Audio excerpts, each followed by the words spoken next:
Free Brooklyn.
Well, you know what that music means. That music means it is 6:02 and 8 seconds here at RadioFreeBrooklyn.com, which means you are just about to listen to Sitting with Gianluca. I'm Gianluca. Sitting with me today, I'm really, really thrilled, actually, because this is a special day for me.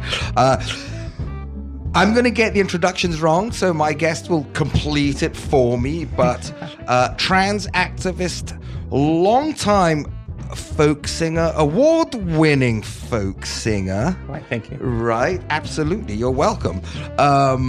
Mya Byrne, I'm sorry. Oh, it's all right, it's all right. Yeah, I know. I get my Steens and Steins mixed up. I get a lot of things wrong, but... Frankenstein, yeah, Frankenstein, exactly. Frankenstein. But award-winning, I would have to say veteran, actually, because you've been doing this for a couple of decades, right? It's getting on, getting on. Let's, since I was 5, yes. Okay, since you were 5? I'm just kidding. No, but since you were when? Probably pretty young, because you're pretty young now. Yeah, I've been doing this professionally since I started playing music out professionally in about 2003. So it's been a good long spell. Okay. Well, Mya, thank you for sitting with me. This is really my pleasure. Wonderful. Before we roll our sleeves up and get into this, we should just play something of yours, right? Yeah. So I'm gonna queue up Fault Line. Do you want to say anything about this song? Yeah, this is my most recent single. It's on Spotify, and it won Best Folk Song at the Trangender Music Awards, which is the first ever music awards show dedicated to trans and gender nonconforming people. Just a few weeks ago here in New York City, which is where we currently are. And it's about my life in California, but about a whole lot of other things too. And I hope you like it. Oh, absolutely. All right. So here it is, Fault Line. Boom.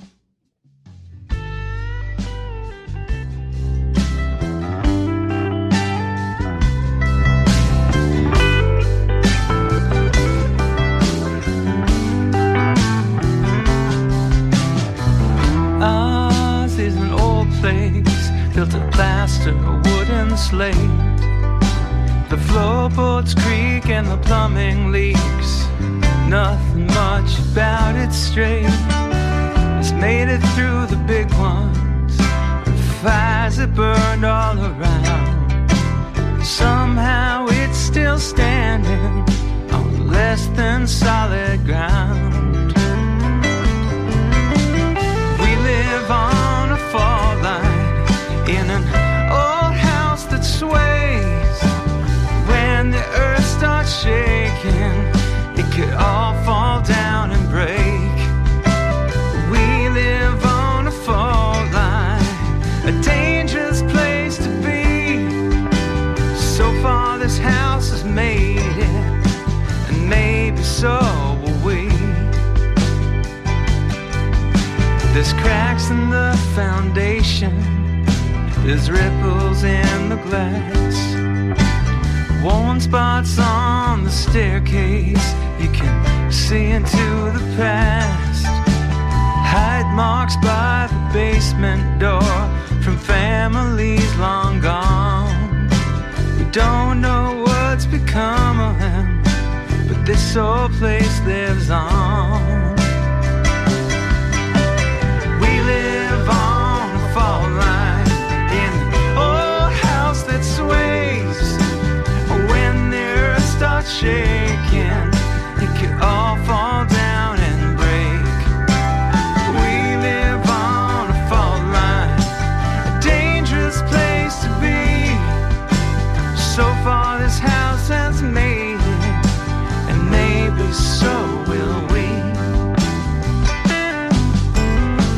And it's hard to keep your balance when you're straddling that line of who to blame when things go wrong, who to praise when things go right. But when the ground is trembling and everything's a fight, we should hold on to each other, hold on with all our might.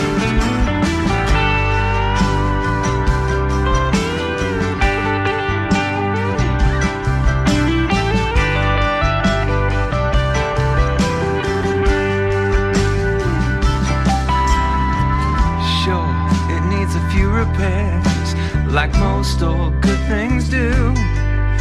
New curtains and a coat of paint, at least the bones are strong and true. So many things get lost with time, such a wonder we survived. We live on a fault line that makes us feel alive. We live on a fault line in an old house that sways. When the earth starts shaking, it could all fall down and break. We live on a fault line, a dangerous place to be. So far this house has made it, and maybe so will we. And maybe so will we.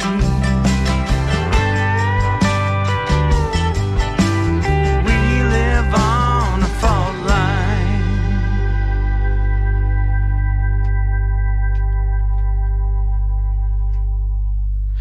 Oh, that's wonderful. That is Fault Line by my guest sitting with me today here on this evening here on Sitting with Gianluca, Mya Byrne. And wait, what awards did this get? This is award winning, right? Yeah, this won Best Folk Song at the inaugural Transgenders Music Awards, which is the first music award specifically dedicated to trans and gender nonconforming artists. Mm-hmm. And it was actually the first award of the night, which was pretty special. I got to go up on the podium and hold silence for our friends who we've lost, and it was a pretty powerful moment. Yeah, and I'm hoping it has legs. People seem to be digging it. I have some friends who've been reaching out. People have been covering it. My co-writer Neil Eckstein plays it out as well, and he's got his own version of it, and it's a little different. But yeah, it's great. If you have a Spotify playlist, please add it to yours. I would love to get the play count up. It's had quite a few plays already, but it could always use some more. Yes, we could all use some more. You know. So do you co-write more, or do you like to write solo? It's both. One of the things that I like to do a lot is that I have some. Oh, we're feeding back just a little. We're good. All right. So maybe these headphones are on or something. Maybe that's what's causing it to feed back. I can't hear. All right. Cool. One of the things I like to do with my songwriting friends, like some people get together and they're like, let's go to a bar and watch a football game, or let's go skateboarding. I get together with my friends. I'm like, let's write a song. So when we're not doing something externally musical, like going and playing a gig, it's really nice to sit there with a friend, either a new friend or an old friend, and just be like, hey, let's try writing together. Neil specifically has become a person I've written with more than anyone else. Of recent note, he and I just found kindred writing with each other, and we tend to pull some pretty deep stuff out of each other. And then in my old band, the Ramblers, I co-wrote with a few different people. Most of my solo stuff, though, I do write by myself, and that was a thing that was pretty much drilled into me by our mutual friend, the departed Jack Hardy, who really didn't necessarily approve of co-writes. Oh, go on. Yeah. So at the same time, I love co-writing. It's the most wonderful thing. And so wait, let me. Do you mean that when you're writing for yourself for solo guitar, you write by yourself, and if you're writing for a band situation, you co-write? No, I generally write a song every Monday, sometimes more, sometimes less, but usually I try to write a song. I try to write at least 4 songs a month, and more than that is great. They're not all going to be great songs, and that's sort of the theory of the Songwriters Exchange that Jack Hardy founded back in 1975 with folks like Suzanne Vega and Brian Rose and all these other folks, and David Massengill, Frank Mazzetti, and so one of the things Jack taught me was I don't usually write with an instrument. Sometimes I'll get a musical idea and then I'll go off of that, but I'm a lyrics first kind of person. And what Jack believed is that a good song should stand on its own under any instrumentation. So oftentimes what I do is I try to make my songs, since I play in so many different lineups, I'll play with a band, I'll play with another friend, I'll play by myself. I try to make the songs accessible on all accounts. I don't want the song to be dictated by the arrangement. I want to be able to arrange the song in any different kind of way. Depending on the lyrics, you mean? Exactly. So right. like Lucinda Williams and Nick Cave and Neil Young do that as well. And so for me, what winds up happening is that, and the thing that I picked up from Jack was I came right out of music school and started going to the Songwriters Exchange in about 2002, 2003, and I would write these super complicated songs. And one time he just pulled me aside and he's like, look, write a song when you're walking down the street. Write a song to the beat of your feet. Write a song when you're in a car. Remember it. Have a notepad with you and get that melody. The melody and the words are the most important thing, because that was the bardic tradition. That's how you passed information along. And then he said, you'll often find that the chords that you wind up choosing to harmonize that melody are a lot simpler than you would have necessarily chosen. So any of the songs that I write can be harmonized or changed around or played over in all sorts of different ways. And that way I kind of think like jazz music, a lot of which in popular songs, I'm really well versed in the American Songbook.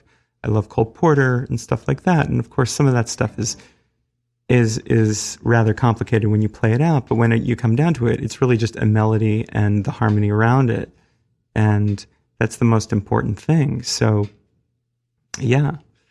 And often the simplest stuff. I mean, I keep thinking of Guy Clark, who great writer, wonderful writer, who never really wrote particularly complicated songs. I mean, his songs was "Man walks into a bar, has a drink, and leaves." Kind of. I mean, there was no real particularly flowery. That's my favorite Guy Clark song. Man walks into a bar and leaves. Kind of. Well, that's a lot of Guy Clark songs. And now I interviewed him a few times, and he told me something wonderful. I interviewed him a few times. The late great Guy Clark, legendary song. I mean, an amazing songwriter. We're going to get to Jack Hardy actually, because I think he should be bigged up too. And I remember him telling me that about co-songwriting. And you know, he wrote his own songs. He never really co-wrote until the last maybe 2 or 3 records. And he said that the nice thing about co-writing as opposed to solo writing is that when you're solo writing, you don't really know that a line works until you sort of pace the floor and have a few cigarettes and have a few drinks. And like you pace the floor up and down. But when you're co-writing with someone in front of you and you come up with a line, you know it works immediately, or you know it's bunk immediately. Like there's an instant.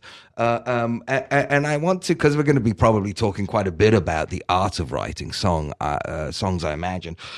You know Chris Smither?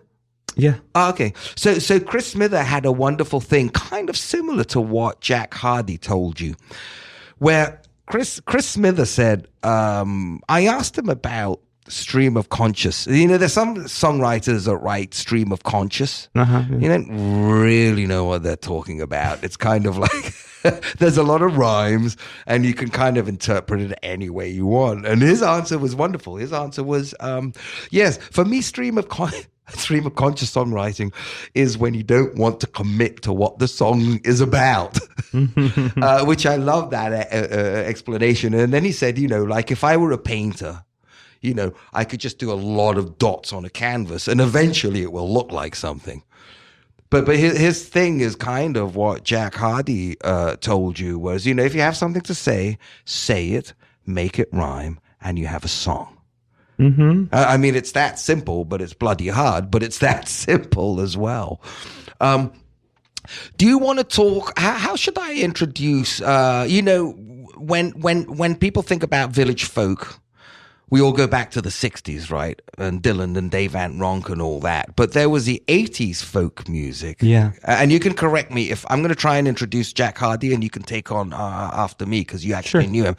And then in the 80s, there was like there was another Greenwich Village songwriting scene that revolved around Jack Hardy, correct? Do you want to take it on from here to tell us who Jack Hardy was and Jack Studebaker Hardy. What can you say about him? A lot of people lionize him and put him up on a giant pedestal, which he would have hated.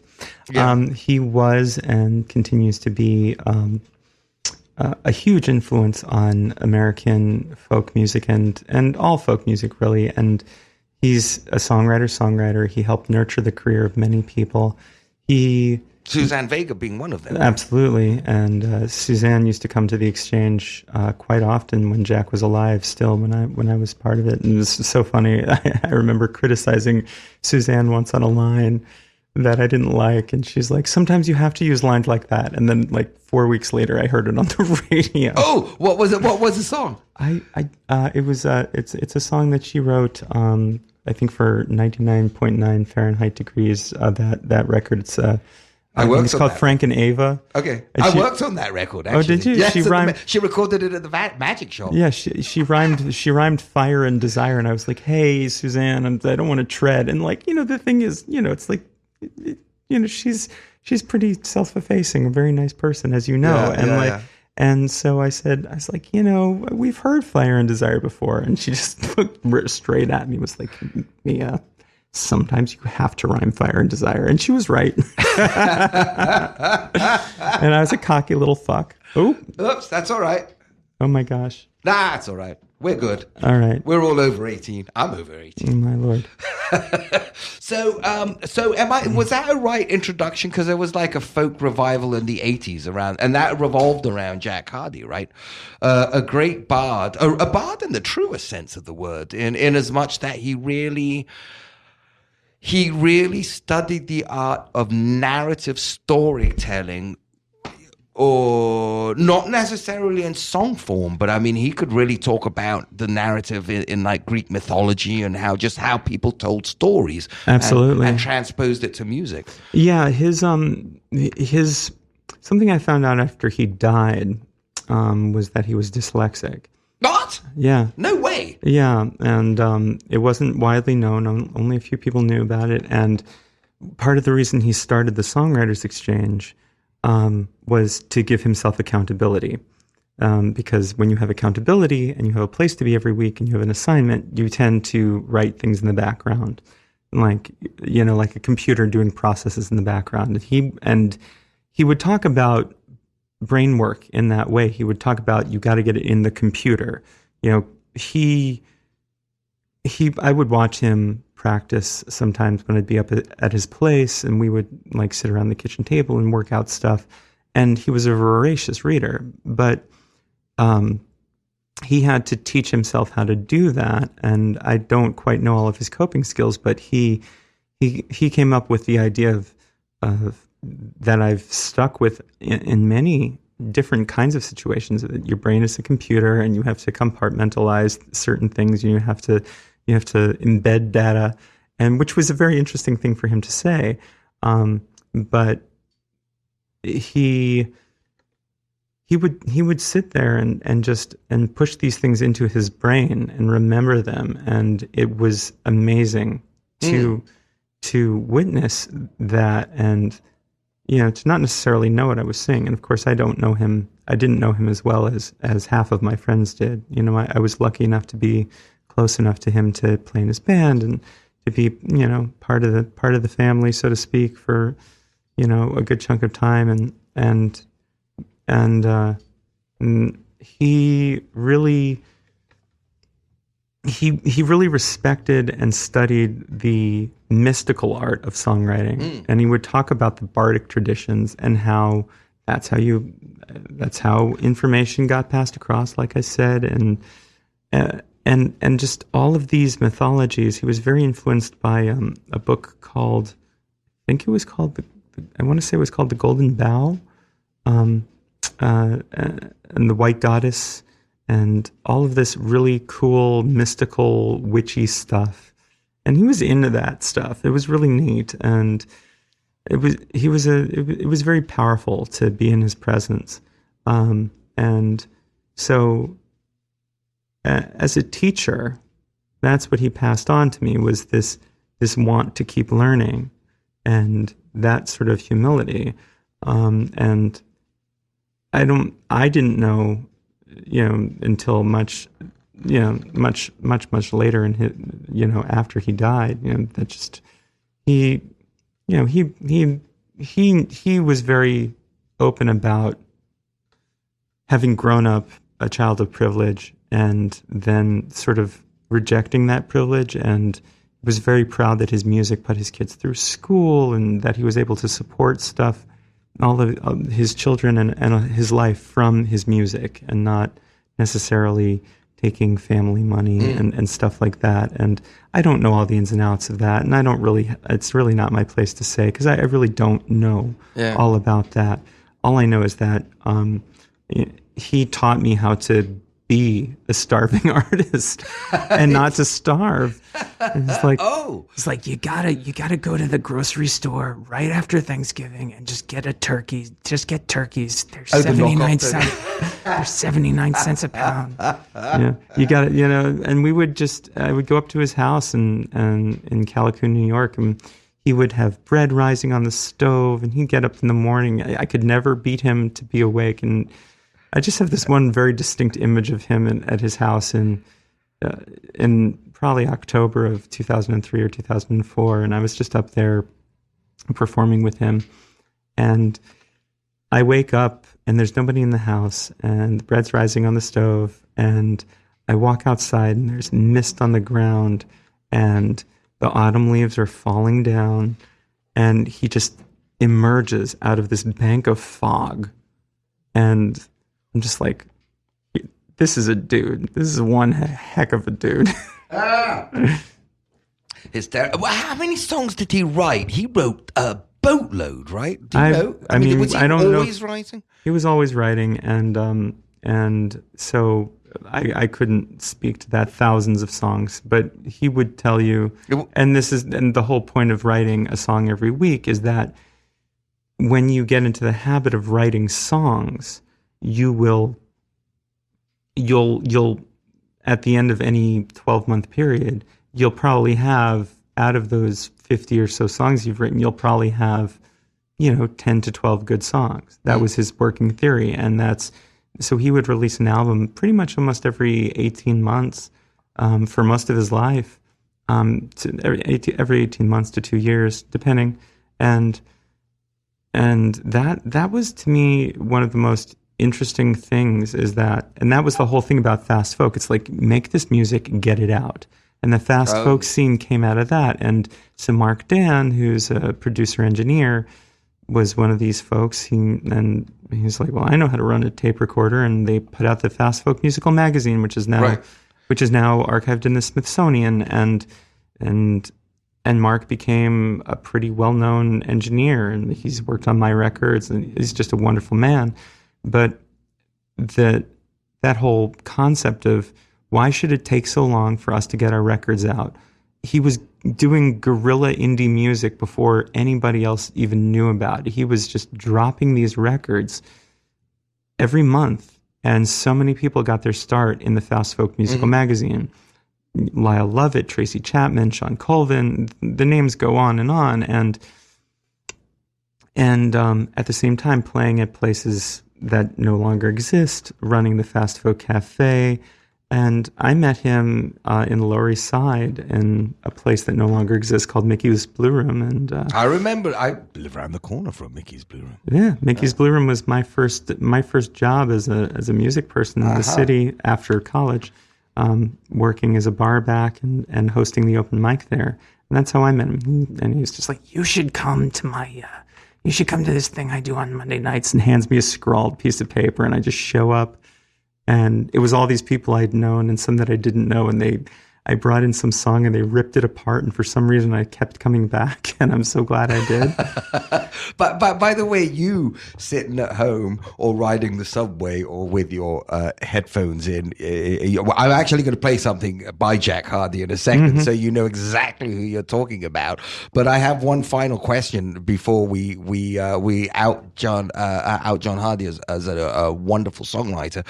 Is that so? His theory was just right. Just right. You'll come up with 50 songs and 10 will be corkers, and the other 50 you can just Frankenstein up and use lines in other songs that you're going to use at a later date, that kind of thing. That was the idea of fast folk, I guess. Just write a song just write a song. Don't pace the floor for 3.5 months. Right. Trying to write Citizen Kane or anything like that. That was his idea. Right? Yeah, and of course, revisions were always welcome, but there was certainly a point of beating the dead horse, and so if a song didn't work, but he would. That's pretty much it, and that's something I've pretty much followed my whole life. And so Fault Line, for instance, the song we just heard of mine, is a song that Neil and I wrote over a period of 2 or 3 days this spring, and we made that recording in one day, and then a couple of other wonderful performers, Craig Aiken and Jagoda, added bass and drums to it. My friend Matt Nakoa played Hammond and electric guitar. It's one of the few songs that we've recorded that I haven't played lead guitar on. It's kind of nice. I'm only playing acoustic guitar and mandolin only and singing. But yeah, that song just came out of maybe just like a couple of songwriting sessions and a whole bunch of coffee. And that's, to me, is the essence of what folk music should be. It should be timely. That song is certainly about earthquakes and whatnot, but it's also, there's something in it that's also, for me, that's timeless. And that's just something that I try to strive to in any song that I write. And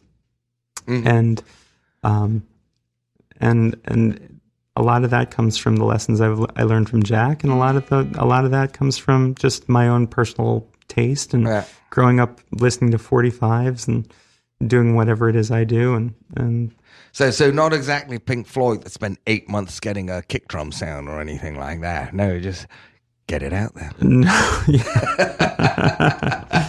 Well, let's play Jack Hardy because we've been talking about it for a long time, and I'm sure that.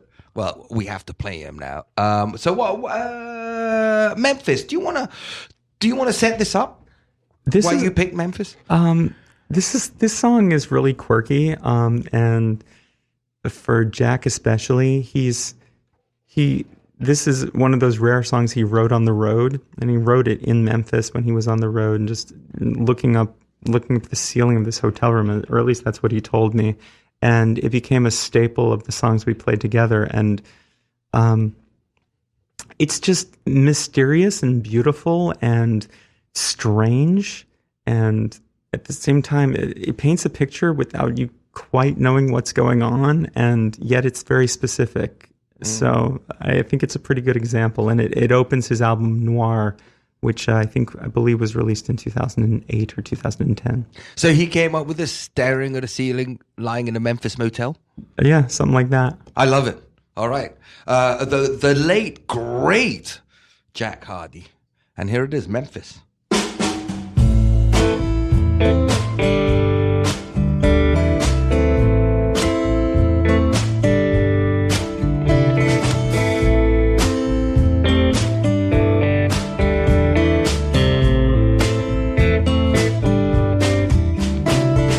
20 naked women painted on the ceiling. Even inclement weather has style in this town, mirroring my feelings. This ornate oracle, elements of stories,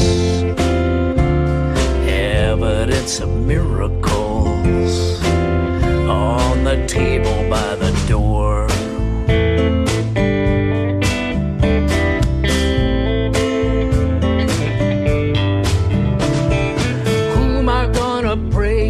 A trickster of a god, as I lift mine eyes into the hills and try and lift the logic from androgynistic lust, not noticing the rust, trusting in the miracle.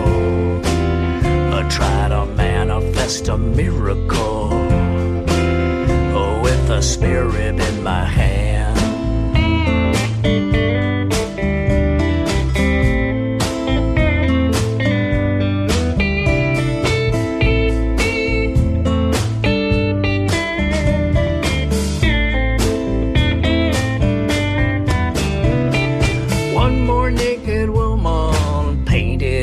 Corner, soft skin of Memphis moonlight, cryptic letters on the door.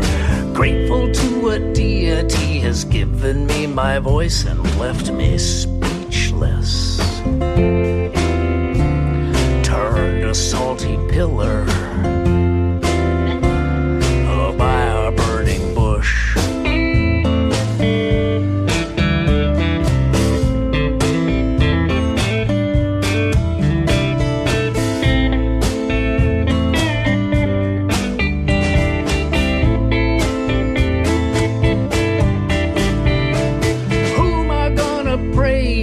Trickster of a god, as I lift mine eyes into the hills and try and lift disguises from androgynistic lust, trying not to notice you did not stay till morning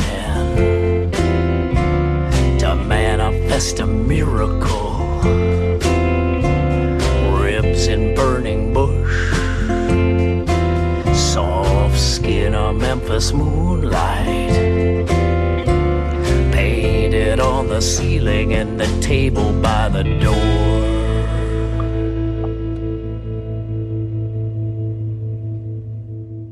The late, great Jack Hardy, godfather to a whole crew of singer-songwriters. The last time I saw him play, and now I can't remember the year that he passed, but it was the year that he passed, and he played at a place called Banjo Jim's. Banjo Jim was a very good friend of mine. But and he had this line, "This land is our land because your land is gone." And that just knocked me, off my feet. In case you have just tuned in, you are 34 minutes, 49 seconds, 50 seconds actually, into Sitting with Gianluca here at Radio Free Brooklyn. Sitting with me is Mya Byrne. Hello. Yep, hello. And also, I have to say, Radio Free Brooklyn is Radio Free Brokeline. We have no money. Our light bulbs flicker. So if you have any jingly jangly in your pockets whatsoever, please, we have donate buttons all over the website. It's Radio Free Brooklyn /donates. Every show has, there's a whole bunch of ways that you can help keep our lights on. We're also a 50, I get the numbers confused. What is it? Well, what is it, Mia? 501c3. Thank you very much.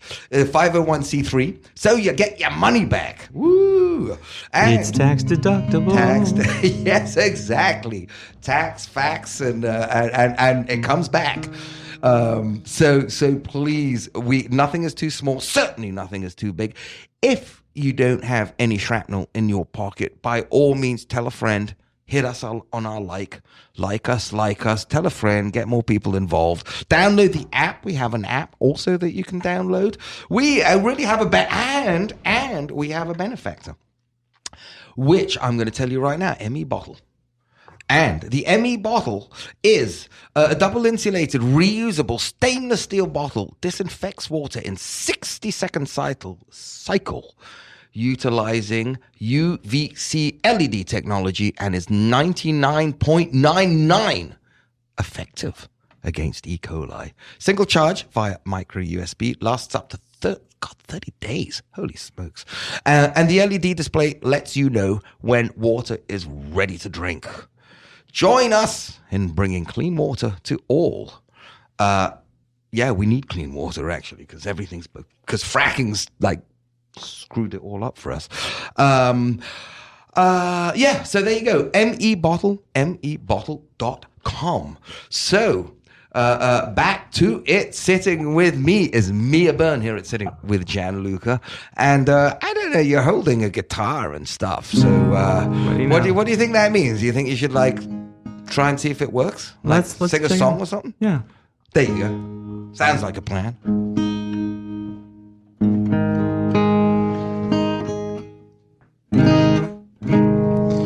I wrote this song for a friend of mine who passed away last year. Who they struggled really hard but they woke up every day and they just did their life right till the end, and that's kind of what this song's about. It'll probably be one of the singles on my next record. So.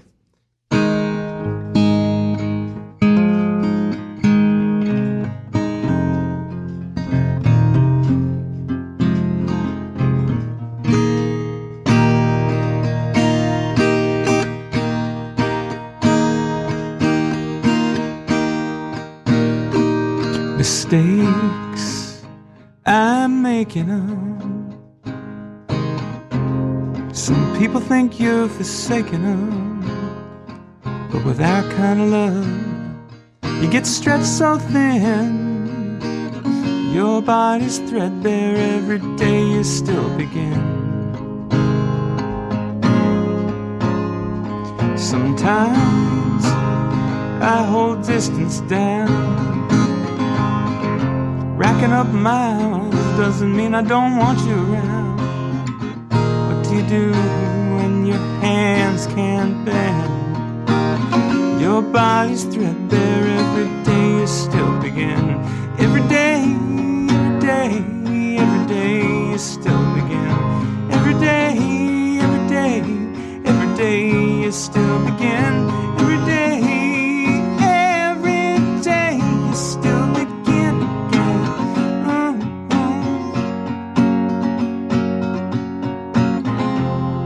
So much to hold on to,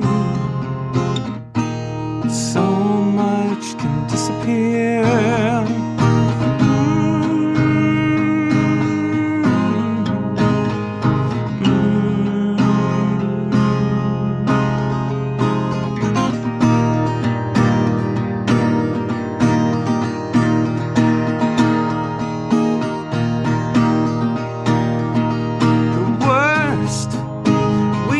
Showing it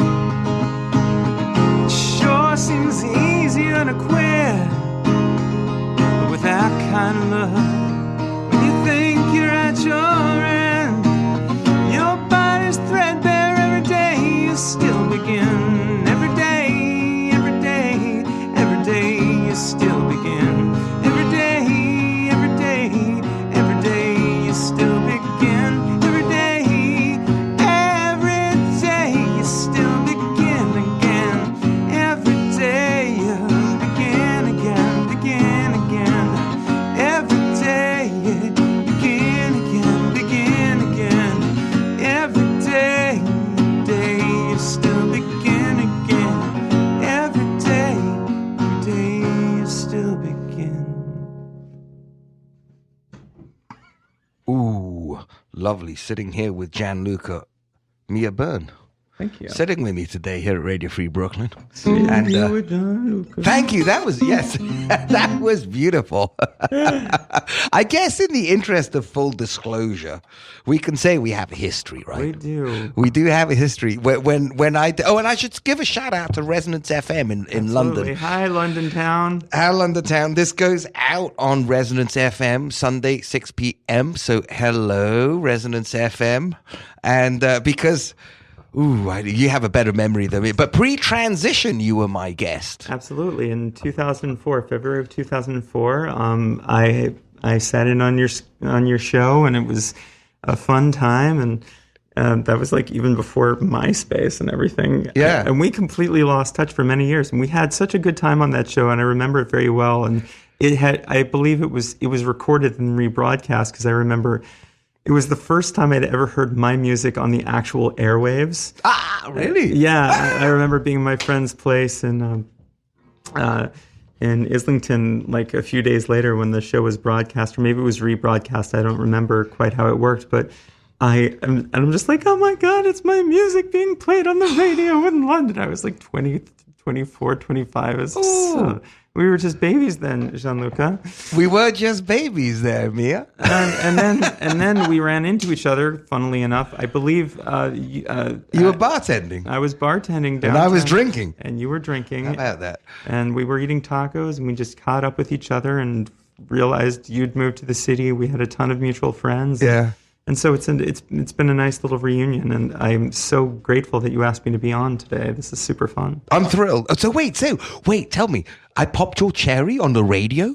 Oh, was that the first time?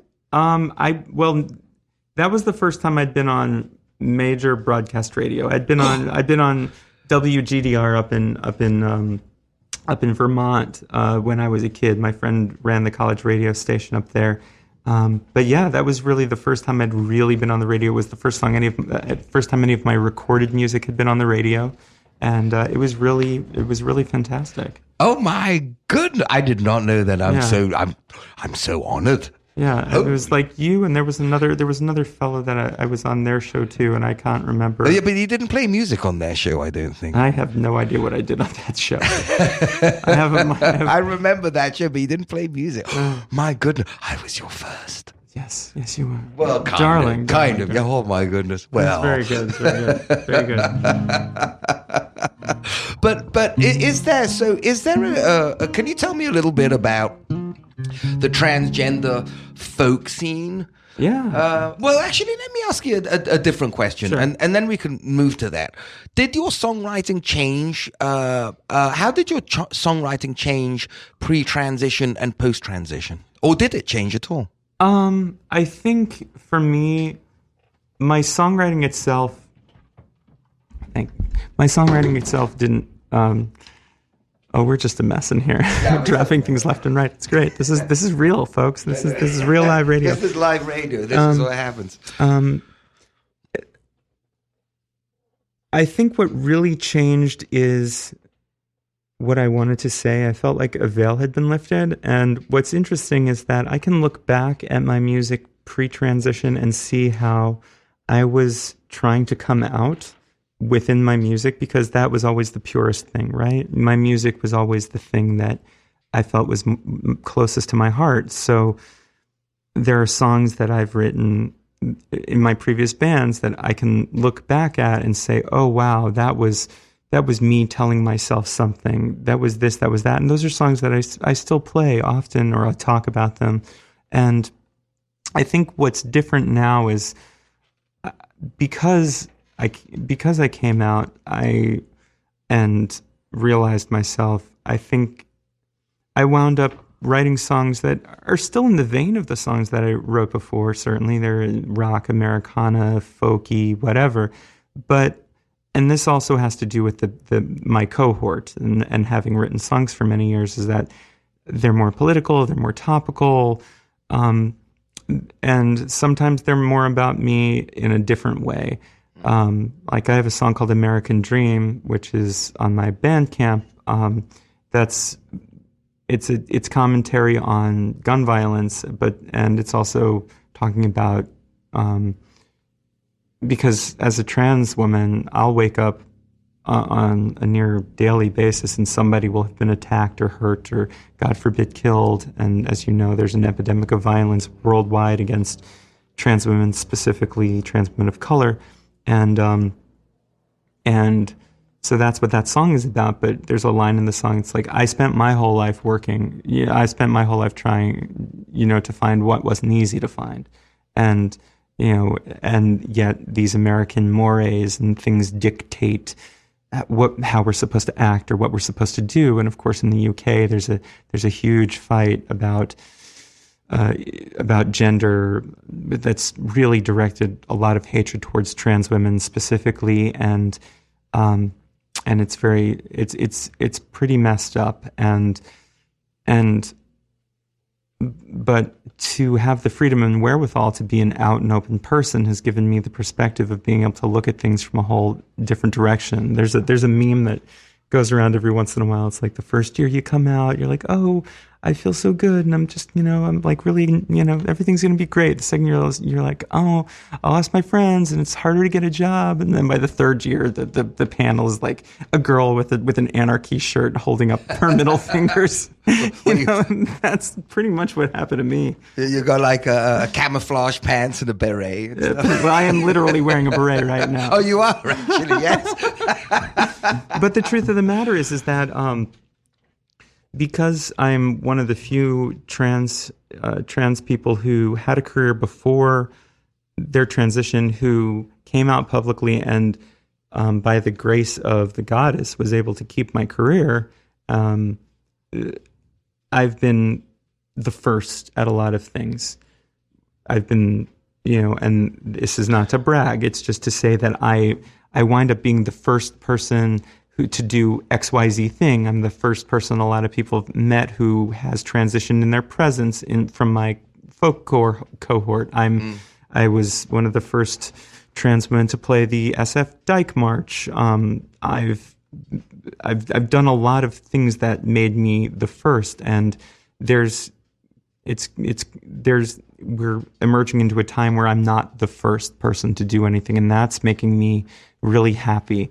Because as much as one could say, oh, notoriety and whatever, I'm not doing this for notoriety. The reason that I chose to be out and to talk about my transition and to talk about trans lives is because I want people to know the truth of trans lives, and I think I have an interesting perspective, obviously, but it's also my job as a person of relative privilege and who is white, to amplify the voices of those who don't have the same opportunities I do. And, some people will call me up and be like, hey, do you want to do this thing? I'll be like, who I want you to call? You should call up this person. You should call up blah, blah, blah, blah, blah. And I'm not saying that everybody should be doing that for other people. I mean, literally, yes. Give Black trans women all of your money right now. Mm-hmm. The money that you're not giving to Radio Free Brooklyn, of course. Exactly. But that being said, yes. Because we give a voice, actually, to Black trans women. So I know you do.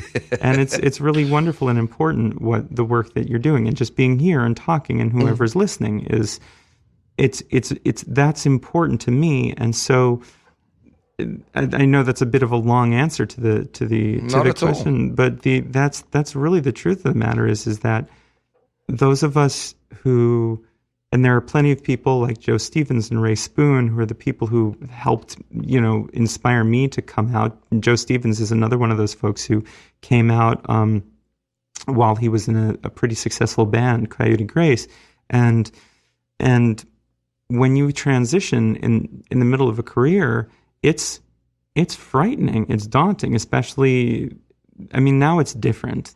It's starting to change quite a bit, but it's still frightening for a lot of people. And, I'm here for a lot of people. I'm saying, okay, well, my life certainly isn't easy, and I go through a lot of struggle, but I wouldn't change it at this point. This is what I'm here for. So are you one of the first in the music or folk world that transitioned?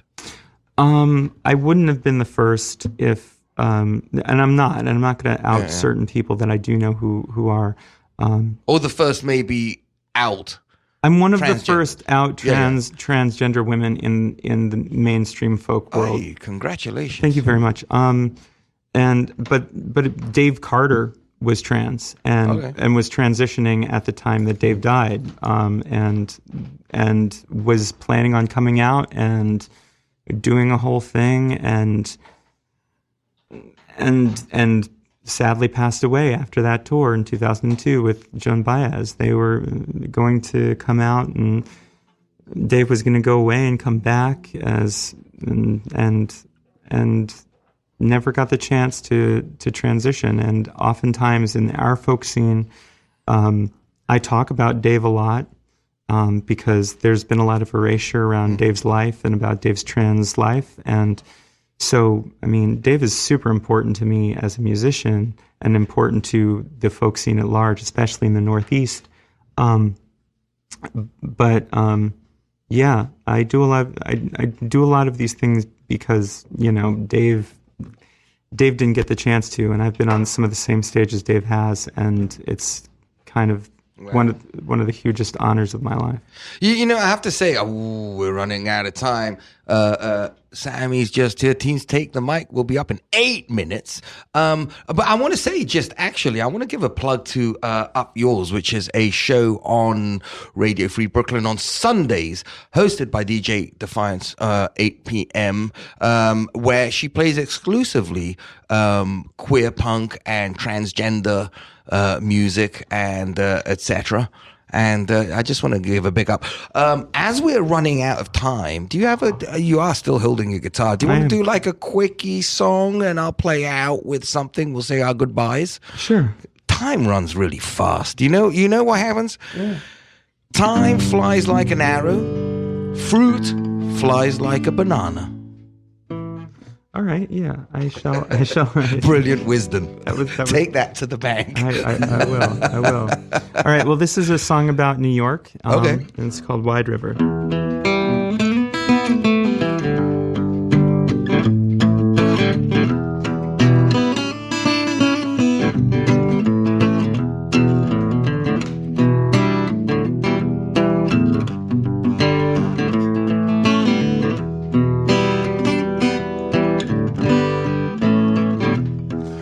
Lost in the reeds and the rushes, with the cattails tall as your head.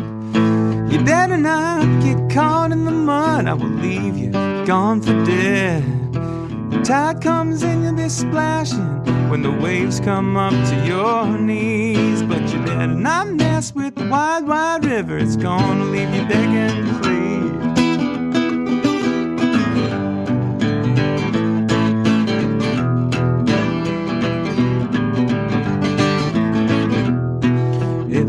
So safe when the water's low and the bugs come buzzing up high. Around your head you walk through the bushes, that's when you're gonna die.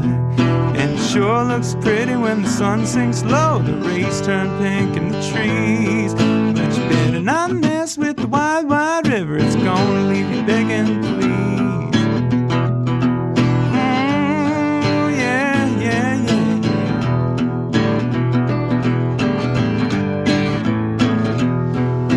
Current won't show you no mercy, it's stronger than you'll ever be. All it wants is to sweep you away from the Gulf to the sea. Most folks that go down don't come back when the surge ends, but find them washed out. Don't watch your step, you'll be next in line. Don't you even have one doubt. When the bastard tide comes around for you, it ain't no kind of a tease. Well, you better not mess with the wide, wide river, it's gonna leave you begging, please.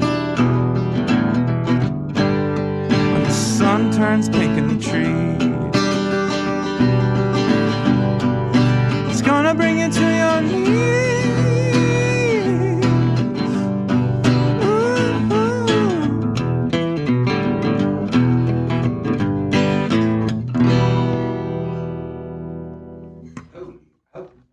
Holy smokes, that made my knees quiver. Thank you so much. You're listening to Sitting with Gianluca here at Radio. If you've just tuned in, you've just missed actually Sitting with Gianluca here at Radio Free Brooklyn. Sitting with me has been Mya Byrne. Good God, that's a good song. Holy smokes. Yeah. Let me just say, over Sammy's just come in from Teams Take the Mic. You can bring your laptop up here and start setting it up while this is how we do changeovers here, live radio here at Radio Free Brooklyn. Sammy is going to step over me and start setting up while I am going to start playing out with the song. You all right, Sammy? You good? You ready? So swing behind me and you do your thing, and I'll start easing off out of your way, but right there. We should spell my name because it's spelled unconventionally. It's MYABYRNE, MYABYRNE.com. Thank you so much for having me here today, Gianluca. Yeah, so what's your website? How do we get in touch with you? I guess that. It's MyaByrne.com. Okay. Or on Facebook, on YouTube, Spotify, and Should you want more of me, Gianluca, my Instagram account is Sitting with GT. I love hearing from you. I reply to everything. I love friends. Please like me, because I have... I like you. Thank you. Next week, I have to say, I'm very, very, very proud. Next week, Michelle Shocked, the legendary, semi-legendary, the veteran folk singer Michelle Shocked is doing the first interview in many, many years here on Radio Free Brooklyn. It's an amazing thing. She's really up for it. She might even play a couple of songs. I'm going to now sign off. I want to thank you hugely for listening to me. You could have been doing anything right now, but you chose to listen to me and Mia talk, and I am uber grateful for that. So thank you. If you want more of me, next Wednesday 6 p.m. here at radiofreebrooklyn.com, and I am going to sign off with Michelle Shocked, who is going to be my guest next week. If Love Was a Train.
Train, I throw my body right down on the track.